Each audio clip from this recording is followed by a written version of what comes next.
Gaano kaya katotoo itong kumakalat na balita sa social media, mga kababayan, na di umano ay ipinag-utos ni Congressman Dan Fernandez ang media blackout matapos magorgor po ang isang senior citizen dahil di umano dito sa vote buying na ginagawa nitong butihing congressman. O, ito po ang balita, mga kababayan. Lilinawin ko lang ha, bago ko po ito tuluyang basahin. Ako po'y nagbabasa lamang. Ito po'y ipinost ng Laguna News Update today. Baka kasi sabihin ng mga yan, mga kababayan, nagpapakalat tayo ng fake news. Lilinawin ko lang, hindi po ito galing mismo sa akin. Ako'y nagbabasa laang na ring balitang areha. O kung meron man kayong ipapatawag, o hanapin nyo yung admin itong Laguna News Update today. Nang mapatawag dyan sa TRICOM, pag kung sino-sino mga vlogger ang ipinapatawag at pinaparatangan ninyo na gumagawa ng fake news. O, eto na. Basahin ko na. Media blackout. Kita nyo na, mga kababayan. Ipinag-utos ni Dan Fernandez matapos mamatay ang isang senior citizen sa vote buying sa Cavinti, Laguna. Walang question mark. Nakikita nyo naman, mga kababayan. Di ba? O, tuloy ko. Usap-usapan ngayon sa Laguna ang pagpigil ni Santa Rosa Congressman Dan Fernandez sa media na ibalita ang pagkamatay ng isang matandang babae sa vote buying nito sa Barangay Lumot, Cavinti, Laguna kahapon, Pebrare 24, mga kababayan. So, kung ating lalagyan ng senaryo sa ating kaisiman, itong di umano'y vote buying na naganap sa Cavinti, Laguna, mga kababayan, parang ang daming tao siguro. Ganun ba? Pila dito, pila doon. Tapos siksikan. Hindi natin alam kung meron bang bubong o wala. Baka na heat stroke yung senior citizen, kaya doon mismo sa kanyang kinatatayuan, nalugutan ng hininga dahil sa heat stroke. Malay natin, baka ganun ang nangyari. Di ba? Kasi vote buying. Vote buying ang nakalagay dito O para sa akin, huwag natin gawing vote buying. Gawin na lang natin namigay siya ng ayuda. Ayan. Para malinis at mabangong pakinggan, mga kababayan. Pero kung iisipin natin, parang gano'n na rin yung vote buying na rin yun di ba? Eto, tuloy ko. Ayon sa mga ulat, namatay ang senior citizen dahil sa init, kita nyo na, at siksikan sa loob ng venue ng vote buying. Grabe, vote buying talaga nilagay dito ni Laguna News Update today. Brother Dan, ikaw ba'y namimili ng boto o ito ba'y ayuda lang na ginagawa mo para makabigay ka ng tulong sa mga kababayan mo dyan sa Laguna? Sana sagutin mo itong inilathala. Ayan, nakikita nyo naman ng Laguna News Update. Masisira ang pangalan mo dyan.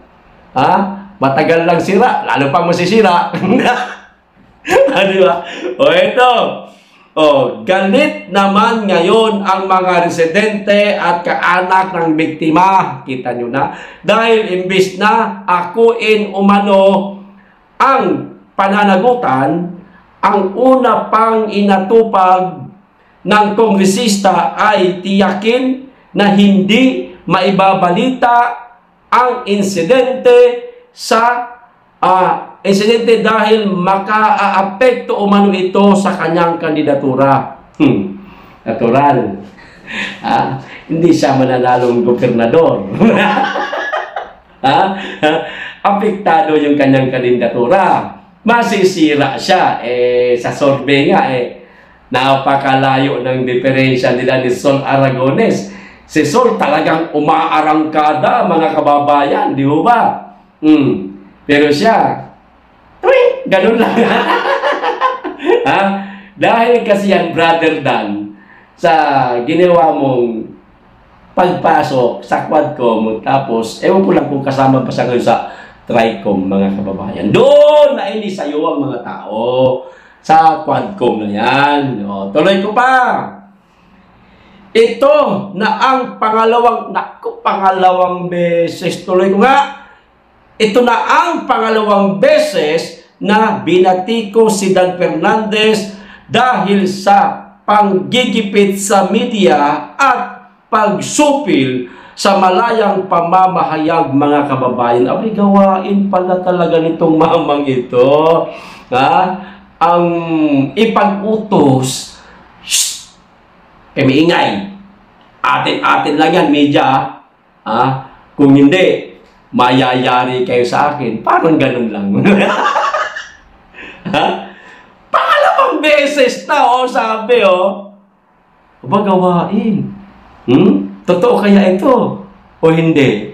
Kayo na po humusga. Meron pa, ipagpapatuloy ko pa. Matatanda ang kamakailan ay nagsimula ang investigasyon ng Tricom ng Kongreso na pinamumunuan. Ay, kasama pala siya. Nick Fernandez. Siya pala namuno. Kasama. Di ako updated. At least ngayon alam ko na nakasama siya sa Tricom. Na pinamumunuan ni Fernandez laban sa social media personalities at vloggers na bumabatikos sa kanya. Klaruhin ko lang, hindi ako bumabatikos dito, ha?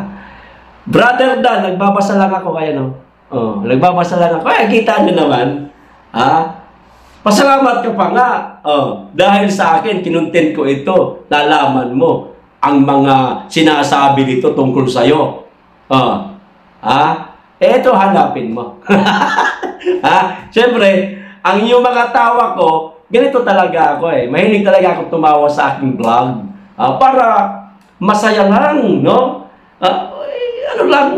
Para iwas stress yung ating mga kababayan na nasa iba't ibang dako ng mundo. Ayan, ito mga OFW nga. Ulitin ko yung pangalan, ha. Laguna News Update Today. Yan. Hanapin nyo na. Ito pa. Samantala, hanggang sa mga oras na ito, ay tikong pa rin ang bibig ng kongresista hinggil sa pangyayari. Ayan. Isa pa. Media blackout. Ipinag-utos ni Dan Fernandez matapos mamatay ang isang senior citizen sa vote buying sa Cabinti, Laguna, mga kababayan. Binasa ko po ang buong page nitong Laguna News Update Today. Yan. Napakarami dito, mga kababayan, for Dan Fernandez. Mamayang gabi, pagpapatuloy ko po. Yung mga kwento na mga tila kapalpakan nitong si Dan Fernandez, nagmula sa, yung binasa ko kanina, yung page, Laguna News Update Today. Mamayang gabi, pagpapatuloy ko.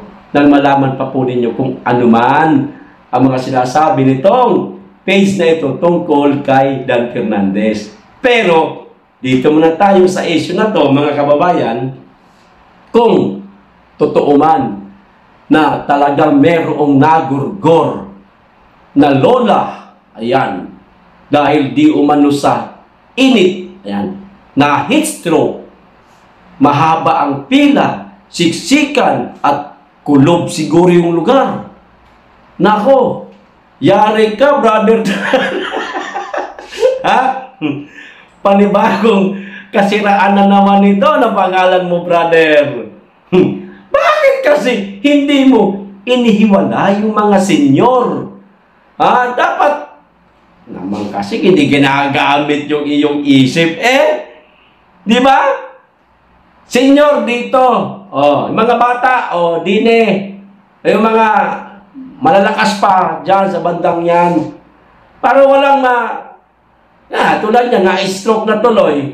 Hindi ako may sabi, yung page na yan. Kinaklaro ko lang, mahirap na. Uso ngayon ang pagsasabihan ng mga vlogger na, fake news! Gumagawa ka ng fake news! Fake news, nagbabasa ko to, fake news. Binabasa ko lang. Ngayon, kung dito totoo, ang fake news yung gumagawa. Hindi mo ba, mga kababayan? Naku, yari na naman si Brother Dan. At tabayanan nyo po, yung iba pa mamaya. Maraming salamat. Hanggang dito lang muna. Mag-iingat kayo lagi at higit sa lahat, mahalin natin ang Pilipinas.